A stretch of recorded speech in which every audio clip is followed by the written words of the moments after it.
গাজায় ইসরায়েলের বর্বরতায় স্তব্ধ গোটা বিশ্ব।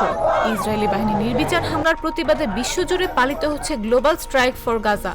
এতে সংহতি জানিয়ে সোমবার বাংলাদেশেও বিভিন্ন শিক্ষা প্রতিষ্ঠানে ক্লাস পরীক্ষা চলছে না। বিশেষ করে বিশ্ববিদ্যালয়গুলোতে জোরে সোরে পালিত হচ্ছে এই কর্মসূচি। ঢাকা বিশ্ববিদ্যালয়, জাহাঙ্গীরনগর বিশ্ববিদ্যালয় সহ বিভিন্ন শিক্ষা প্রতিষ্ঠান রোববার আনুষ্ঠানিকভাবে জানিয়ে দেয় সোমবার শিক্ষা কার্যক্রম বন্ধ থাকবে, ক্লাস পরীক্ষা হবে না। সকাল থেকে ফিলিস্তিনবাসীর সমর্থনে রাজু ভাস্কর্যের প্রতিবাদ কর্মসূচিতে জড়ো হন শিক্ষার্থীরা। শহীদ মিনারে প্রতিবাদ কর্মসূচি পালন করেন মেডিকেল শিক্ষার্থীরা।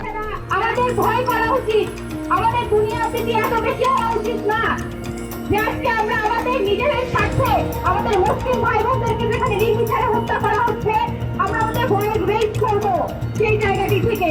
এদিকে ফিলিস্তিনিদের প্রতি সংহতি জানিয়ে রাজশাহী বিশ্ববিদ্যালয় কর্তৃপক্ষ সমাবেশ ডেকেছে। এতে বিশ্ববিদ্যালয়ের শিক্ষক, শিক্ষার্থী, কর্মকর্তা, কর্মচারীদের অংশ নেওয়ার আহ্বান জানানো হয়।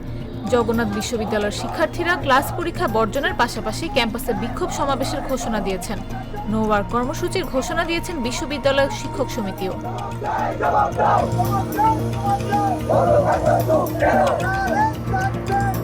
এছাড়াও দেশের বিভিন্ন বিদ্যালয়, কলেজে আজ ক্লাস বন্ধ রাখা হয়েছে। নাফিস আব্দুল্লাহ, জাগো নিউজ।